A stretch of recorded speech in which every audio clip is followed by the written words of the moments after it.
Europe 2023 سے آخر اتنا خوفزدہ کیوں ہے؟ ایسا کیا ہونے والا ہے؟ مسلمانوں کے لیے ایک اہم ترین انکشاف لے کر اس ویڈیو میں آپ کے سامنے حاضر ہوئے ہیں۔ معاہدہ لوزان، اس کی تاریخ اور 2023 میں اس کے خاتمے کے بعد جو ترکی پر سے پابندیاں ہٹیں گی، ترکی اس کے بعد کتنی بڑی طاقت بن کر دنیا کے سامنے آئے گا، یہ کسی کے وہم و گمان میں بھی نہیں ہے۔ طیب اردوان پچھلے 25 سال سے خفیہ طور پر ترکی اور مسلمانوں کے لیے کون سا بڑا منصوبہ بنائے بیٹھے ہیں، تمام تر تفصیلات آپ کو اس ویڈیو میں بتائیں گے۔ آگے بڑھنے سے پہلے اسلامک سلیوشن چینل کو سبسکرائب کر لیجئے، بیل آئیکن کو پریس کرنا مت بھولیں۔ دوسری جنگ عظیم کے بعد سلطنت عثمانیہ تحلیل کر دی گئی تھی۔ مغرب کے پیدا کردہ حالات کے پیش نظر جدید جمہوری ترکی کے بانی مصطفیٰ کمال اتا ترک نے مغربی طاقتوں سے 1923 عیسوی میں ایک معاہدہ لوزان پر دستخط کیے تھے۔ سامعین، ہمارے ہاں کے مسلمان پاکستانی معاہدہ لوزان کے بارے میں زیادہ نہیں جانتے۔ آئیے آپ کو بتاتے ہیں کہ اس معاہدے کی روح سے خلافت عثمانیہ ختم کر دی گئی تھی اور ترکی نے تینوں بر اعظموں میں موجود خلافت کے اثاثوں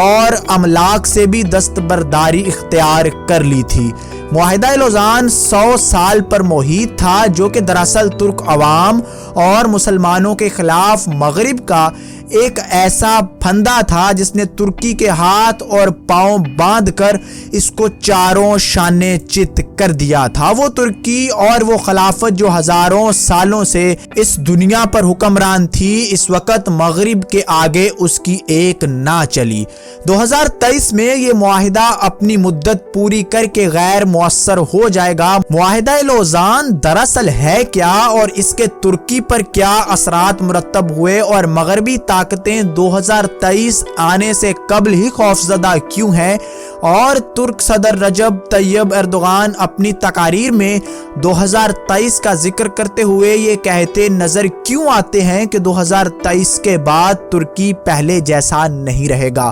یہ سوالات اپنے اندر نہایت دلچسپ معلومات اور تاریخ رکھتے ہیں۔ معاہدہ لوزان جنگ عظیم اول کی فاتح قوتوں کے درمیان طے پایا تھا۔ اس وقت صورتحال کچھ اس طرح سے تھی کہ فاتح قوتیں ترکی کے بڑے حصوں پر قابض ہو چکی تھیں۔ ان قوتوں میں سے برطانیہ نے وہ خطرناک اور ظالمانہ شرائط معاہدہ لوزان میں شامل کروائی تھیں جن کی روح سے ترکی کے ہاتھ پاؤں باندھ دیے گئے اور اگلے 100 برس تک اس معاہدے پر عمل درآمد کا پابند قرار دیا گیا۔ معاہدہ لوزان کی روح سے خلافت عثمانیہ ختم اور سلطان کو ان کے خاندان سمیت ترکی سے جلا وطن کر دیا گیا تھا۔ خلافت کے تمام مملوکات ضبط کر لی گئیں، جن میں سلطان کی ذاتی املاک بھی شامل تھیں۔ ترکی کو ایک سیکولر سٹیٹ ڈکلیئر کرتے ہوئے دین اسلام اور خلافت سے اس کے تعلق پر قدغن لگا دی گئی اور اس کا باقاعدہ اعلان کر دیا گیا۔ ترکی پیٹرول کے لیے نہ صرف اپنی سرزمین اور نہ کہیں اور ڈرلنگ کر سکے گا اور اپنی ضرورت کا سارا پیٹرول امپورٹ کرنے کا پابند ہوگا۔ باسفورس عالمی سمندر شمار ہوگا اور ترکی یہاں سے گزرنے والے اور یورپ میں ہونے والی تجارت پر سے کسی بھی بحری جہاز سے کسی قسم کا کوئی ٹیکس وصول نہیں کر سکے گا۔ واضح رہے کہ باسفورس کی سمندری کھاڑی بحر اسود، بحر مرمرا اور بحر متوسط کا لنک ہے، اور اس کی اہمیت کا اندازہ اس بات سے لگایا جا سکتا ہے کہ یہ عالمی تجارت میں ریڑھ کی ہڈی کی حیثیت رکھنے والی نہر سوئز کے ہم پلہ قرار دی جاتی ہے۔ ترک صدر رجب طیب اردوان ایک سے زیادہ بار واضح کر چکے ہیں کہ 2023 کے بعد ترکی وہ ترکی نہیں رہے گا جسے یورپ کا مرد بیمار کہا جاتا تھا، بلکہ ہم اپنی سرزمین سے پیٹرول بھی نکالیں گے اور ایک نئی نہر بھی کھودیں گے جو بحر اسود اور مرمرا کو باہم ملا کر مربوط کر دے گی، اور اس کے بعد ترکی یہاں سے گزرنے والے ہر بحری جہاز سے ٹیکس وصول کرے گا۔ اس صورتحال سے ساری کہانی خواتین و حضرات واضح ہو جاتی ہے کہ مغرب کیوں ترک صدر رجب طیب ایردوان کا اتنا سخت دشمن بنا ہوا ہے، جبکہ ترکی میں ہونے والے ریفرینڈم، صدارتی ریفرینڈم اور صدارتی نظام کے لیے طیب ایردوان نے اتنی کوشش کیوں کی تھی۔ یقیناً طیب ایردوان ترکی کے لیے ایک پاورفل، ایک طاقتور، منتظم اور صدر چاہتے ہیں، کیونکہ وہ چاہتے ہیں کہ 2023 میں معاہدہ لوزان کے غیر مؤثر ہو جانے کے بعد ترکی امریکی طرز پر صدارتی اختیارات سے لیس ترک فوج کا کمانڈر ان چیف اور قوم کا اعتماد رکھنے والا صدر منتخب کر سکے، جو ترک قوم کو اس کا آبرومندانہ مقام دلا سکے اور امت مسلمہ کو فعال اور دیگر اقوام کے مقابل لانے کے لیے اپنا کردار ادا کر سکے، جو عالمی طاقتوں کی آنکھوں میں آنکھیں ڈال کر ہمت اور جرت سے بات کرنے کا حوصلہ اور جرت رکھتا ہو۔ خواتین و حضرات، صدر رجب طیب ایردوان صرف یہیں پر یا اسی پر اکتفا نہیں کر رہے۔ اپنی حالیہ تقریر میں انہوں نے اس بات کو واضح الفاظ میں بیان کر دیا ہے کہ ترکی جوہری ہتھیاروں کے پروگرام پر جلد کام کا آغاز کرے گا۔ طیب ایردوان کے مطابق ترکی کے لیے اب ناگزیر ہو چکا ہے کہ اس کے پاس جوہری ہتھیار ہوں۔ طیب ایردوان نے مزید واضح الفاظ میں بتایا کہ اسرائیل خطے میں ایک بڑا دشمن بن کر ابھرا ہے اور ترکی کی سالمیت کو اسرائیل جیسے دشمنوں سے خطرہ ہے۔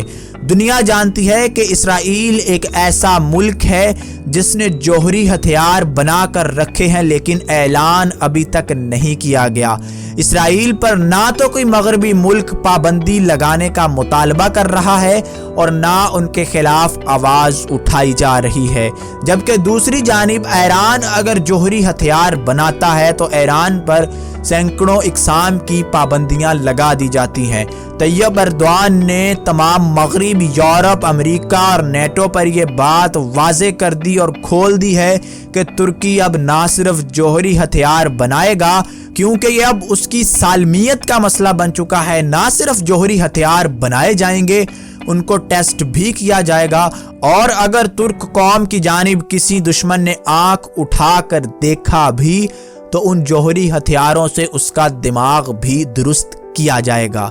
تو خواتین و حضرات، ترکی اور رجب طیب ایردوان کا جو مشن اور جو پلان اور جو منصوبہ ہے وہ مسلمانوں کے لیے بے حد ضروری ہو چکا ہے۔ اسلامک سلیوشن چینل سے ہم نے آپ کو پہلے بھی کئی بار بتایا ہے کہ طیب ایردوان کی جارحانہ اقدامات سے مسلم امہ کا وقار کس طرح بہت بار بلند ہوا ہے، اور وہ چاہتے ہیں کہ مسلمانوں کو اور عالم اسلام کو ان کے پاؤں پر دوبارہ کھڑا کیا جائے اور معاہدہ لوزان یا جنگ عظیم اول سے پہلے جو مقام مسلمانوں کا اس دنیا میں تھا وہ واپس دلایا جا سکے۔ اور اس حوالے سے وہ نہ صرف باتیں کر رہے ہیں بلکہ عملی طور پر بھی ان کے اقدامات واضح طور پر دنیا کو تو بتا چکے ہیں کہ طیب ایردوان مسلمانوں کے لیے ایک بڑا منصوبہ رکھتے ہیں جو مسلمانوں کو ان کے پاؤں پر کھڑا کر دے گا، اور اس دنیا میں مسلمانوں کی حکمرانی کا جو خواب ہے وہ پورا ہو سکے، اور اس سرزمین، اس پورے گلوب کے اوپر امن کا، عدل کا نظام آ سکے۔ رفتہ رفتہ آہستہ آہستہ اس منصوبے کے اوپر سے پردہ ہٹایا جا رہا ہے، وہ منصوبہ عملی جامہ اس کو پہنایا جا رہا ہے، وہ پایہ تکمیل تک پہنچ رہا ہے۔ وہ وقت دور نہیں جب انشاءاللہ ترکی ایک بہت بڑی طاقت، ایک جوہری طاقت بن کر بھی ابھرے گا، اور مسلمانوں کے لیے جیسا اب آواز اٹھاتا ہے اٹھاتا رہے گا، اور عملی طور پر مسلمانوں کے لیے جنگوں میں کود جائے گا۔ تو آپ ترکی اور ترکی کی حکمران جماعت آک پارٹی اور ترکی کے صدر طیب ایردوان کو اپنی دعاؤں میں یاد رکھیں